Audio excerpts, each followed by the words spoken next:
Across the desolate plains of Nebraska, a German shepherd sat motionless beside an abandoned gas station for 4 long years every day from sunrise to dusk. He didn't beg, didn't bark. He simply stared down the road as if waiting for something no one could understand. People called him the ghost dog. But the truth was he was waiting for a boy, a promise, a family that once meant everything. And in those tired eyes, there was a kind of love that refused to die. Before we dive deeper into this heartwarming story, I kindly ask you to subscribe to our channel, hit the like button and ring the bell so you never miss another touching story like this one. Now let's return to a cold Nebraska morning where the wind carried more than just dust. It carried the ghost at the gas station memory. The wind moved through the plains of Nebraska like an old song, soft, tired and familiar. Just off Highway 83, past the last row of cracked billboards and sun-bleached fences, stood what was left of a forgotten gas station. Its pumps rusted, its windows boarded up, and its sign faded into a ghost of its former self. No one stopped here anymore. No one except him. A German shepherd with tired eyes and a coat dulled by time sat near the edge of the lot. His name, unknown to most, had once been Sam. For 4 long years he returned to the same spot every morning and stayed until dusk. He didn't beg, didn't bark. He simply watched the road, always the road, as if expecting someone. People had noticed him. The locals called him the ghost dog. Truckers passing threw left scraps. An old woman from the diner down the road brought water during the dry spells, but no one got close. Not really. If someone tried, Sam would stand, walk a few paces away and sit down again, always facing the horizon. Winters came hard. In this part of the country, the kind of cold that cracked bones and silenced sound. Yet even when snow buried the lot and wind howled like it wanted to take the skin off the world, Sam stayed, curled beside the building's wall, a silent witness to the passing. Seasons no one understood. Why the gas station had nothing left, not even shelter worth staying for. But he waited day after day like the pavement itself had promised him something to most. He was just a stray who wouldn't leave. But if you looked closer, if you watched the way his ears twitched at the sound of tires, or how his eyes lit for armament when a red sedan drove by, you might think otherwise. Somewhere deep in that quiet, dusty frame was a memory still burning. He wasn't waiting for food. He was waiting for someone who memories of will mattered before the gas station. Before the silence and before the waiting, there was a boy and his dog. Sam had not always been a ghost. There was a time when his coat was shiny, when his steps were light, and when the sound of a boy's laughter echoed through a modest home tucked into a quiet Kansas neighborhood. The boy's name was Will.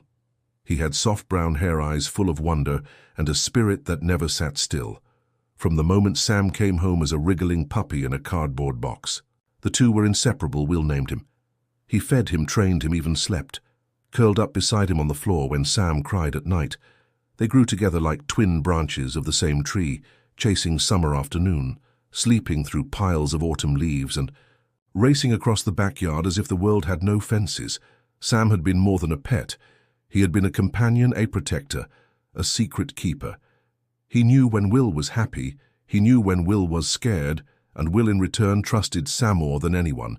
The boys' parents, Margaret and Tom, had once joked that Sam was the family's heartbeat. Tom, with his calloused hands and weather-worn face always, took a quiet moment to scratch Sam's ears before heading to work.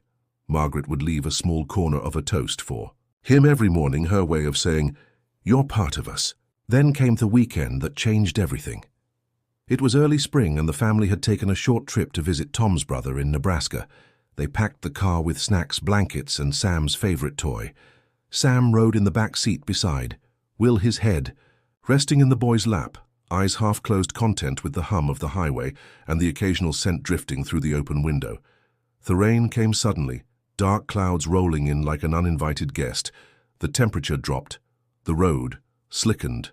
Margaret behind the wheel slowed the car. Tom reached forward to adjust the heat, and Will leaned his head against Sam's side. Then headlights too fast, too close. A truck veered across the divider, its horn screaming through the downpour. Margaret swerved, tires skidding. The car spinning into the shoulder. Time slowed. Metal crumpled, glass shattered. Sam was thrown hard against the seat, his vision blurred by the whiplash of motion and the explosion of noise.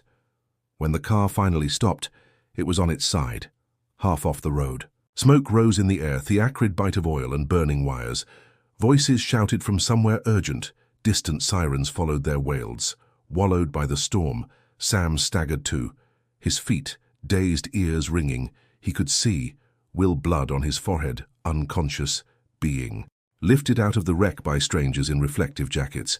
Margaret was limp in the arms of a paramedic, Tom's face pale and stunned, turned towards Sam just once before. He was pulled away. Then hands reached for Sam, rough hands, a voice trying to calm him, but panic had taken hold. Head-twisted, yanked, pulled away and ran. He didn't know where he was going, only that they had to find them. He ran through the field, across wet gravel and broken twigs down the slope toward the highway. He barked once loud, desperate, but the wind carried it away. He kept running each step further from the wreck, further from what he knew. The rain soaked his fur, flattened his ears. His chest burned, but he didn't stop. He searched along the road, sniffing every tire mark, every patch of disturbed earth until his legs could carry him no farther. That was when he saw it. An old gas station, quiet and still, sitting like a sentinel in Themist. He collapsed beneath the awning, his body shaking from exhaustion, his mind too tired to understand. What had happened? But even then, something inside him refused to give up. Every time a car passed, he would lift his head. Every time a door opened in the distance, his ears would twitch. Every time a voice echoed through the wind, he would wait just a little longer. Because the last thing he remembered, the very last thing before everything went black, was Will's hand on his neck and the warmth of being needed. So he waited, one day, then another and another, until days blurred into weeks and weeks became the photographer and the witness years. Henry Wallace hadn't planned to stop in that town. He rarely planned much of anything anymore. Retirement had come quietly 2 years prior, ending 4 decades behind a camera lens. He had traveled across the country in a modest RV, ever since chasing stories that noon asked him to tell, stories that lingered in forgotten corners, where life didn't rush and silence still had meaning. That morning, the air in Nebraska had been crisp with early frost. Henry had pulled off Highway 83 to refill his thermos with coffee and stretch his legs. As he turned into the empty lot of the old gas station, something caught his eye, a shape still as stone near the edge of the crumbling pavement. At first he thought it was a statue.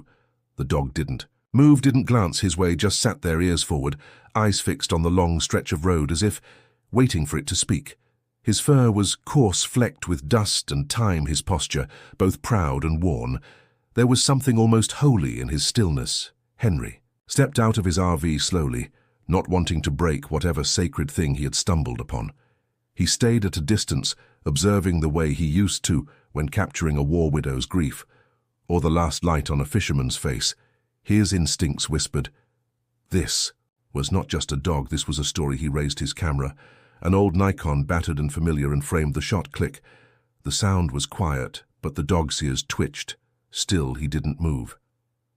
Henry took another photo, then another. A wide shot, the gas station behind him. A close-up, just the dog's eyes, deep and clouded with something older than years. Back in the RV, Henry sat at his tiny desk and opened his laptop. He uploaded the images, his fingers moving slowly, reverently. There was no caption at first. He just stared at the pictures, trying to understand what they stirred in him. He hadn't felt this in years, not since the funeral of his wife, not since the war-torn faces of Bosnia in '95, or the quiet courage of a mother he once photographed burying Herson.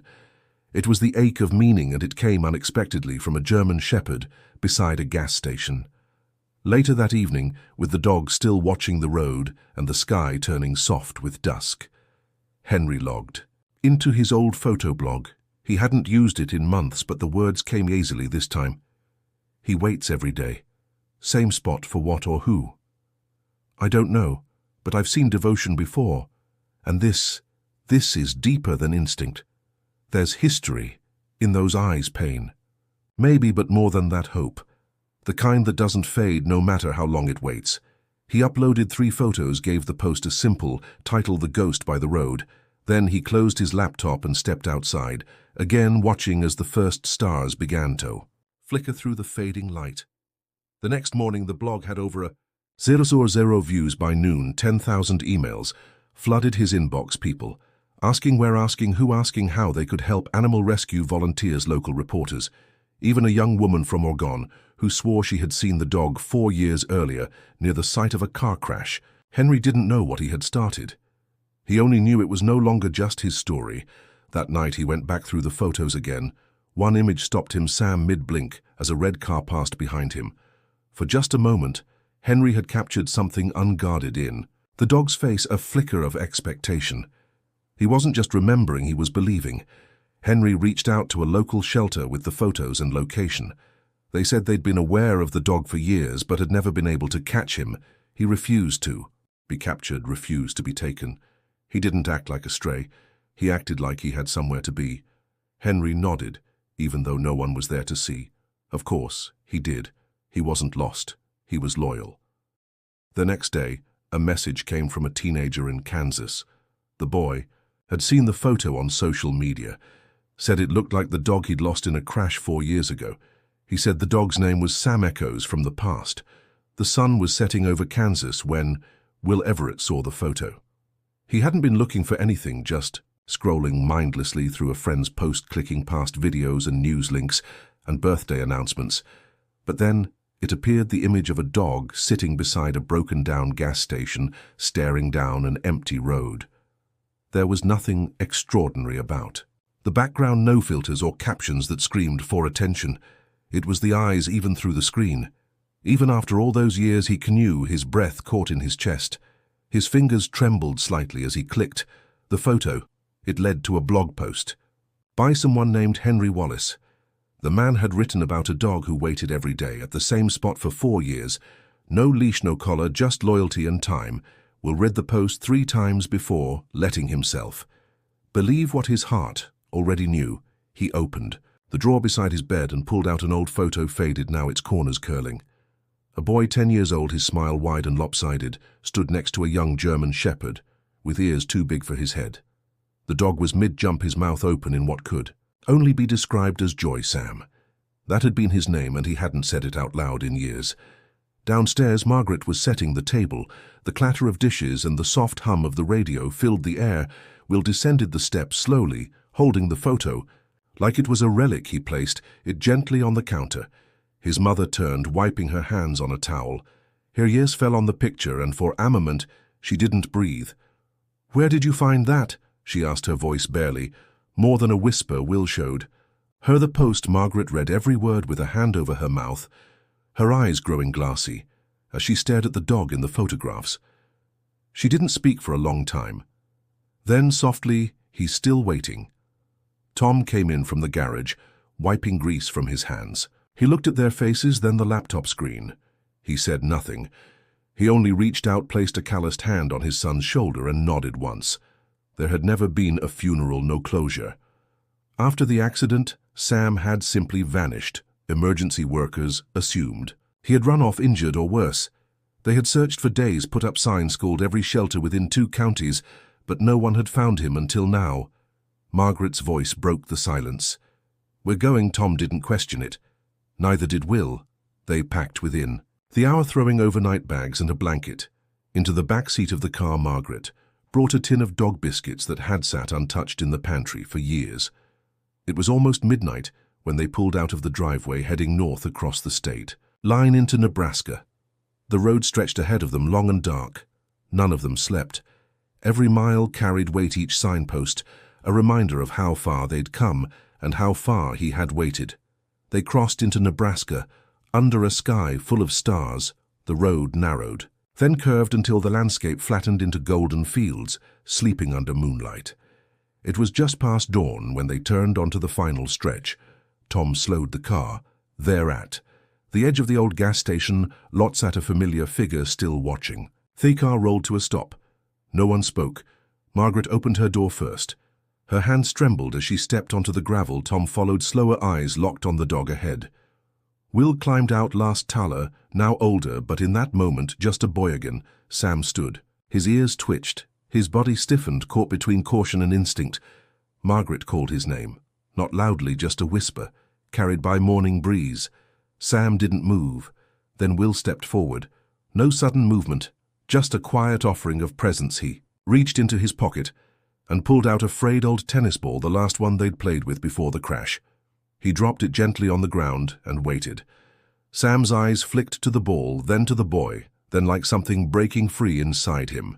He moved one step, then another, then a run, and in the space of a breath the waiting was over.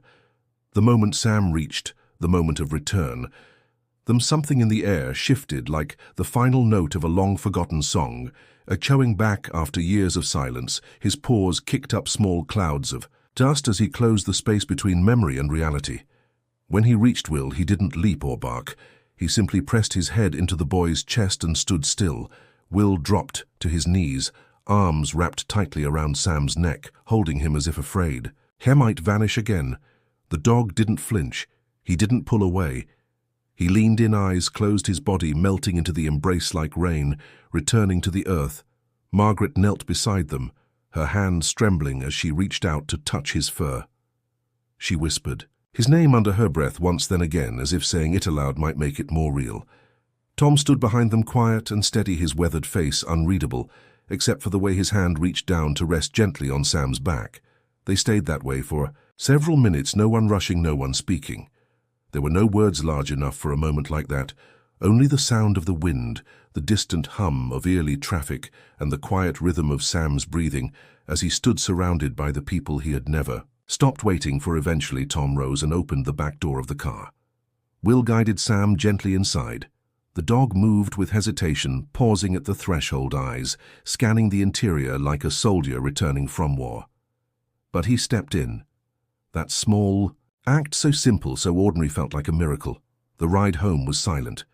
Sam lay curled beside Will, his body tense at first, eyes darting to every passing sign and movement. Each bump in the road made him shift. Each gust of wind made his ears flick, but Will's hand stayed on his side, firm and steady, a constant reminder that he was no longer alone. When they arrived, the house felt different. It wasn't the home Sam had known. After the accident, Margaret and Tom had sold the old place, unable to bear the memories tucked into every corner. The new house was bigger, brighter, but unfamiliar. Sam stood at the threshold, unmoving, his paws rooted like stone. Will didn't force him. He sat beside Sam on the porch waiting. Minutes passed. The morning sun warmed the steps. A bird landed nearby, chirping softly. A breeze carried the faint scent of dry grass and something baking in the kitchen. Then slowly, Sam stepped inside. He walked cautiously, each room a puzzle of smells and sounds. The furniture was different, the walls held no scent, he remembered. But Will was here, and Margaret and Tom, that was enough for now. In the corner of the living room, an old dog bed had been placed clean, soft, with a blanket tucked beside it.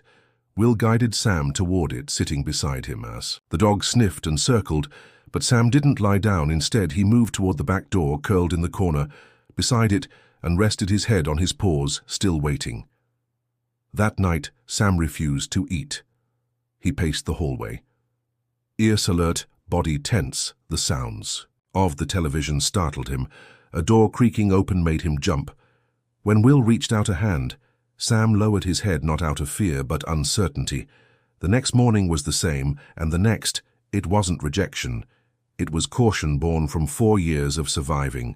In silence, he didn't know yet if he was safe, if this peace would last. He had waited so long that moving forward felt like betrayal. Like letting go might mean losing them again. But they didn't rush him. They didn't expect him to trust. Overnight, Will slept. On the floor beside him, Margaret left food near his bed but never pushed it closer. Tom walked quietly through the house, careful not to startle him, and Sam watched.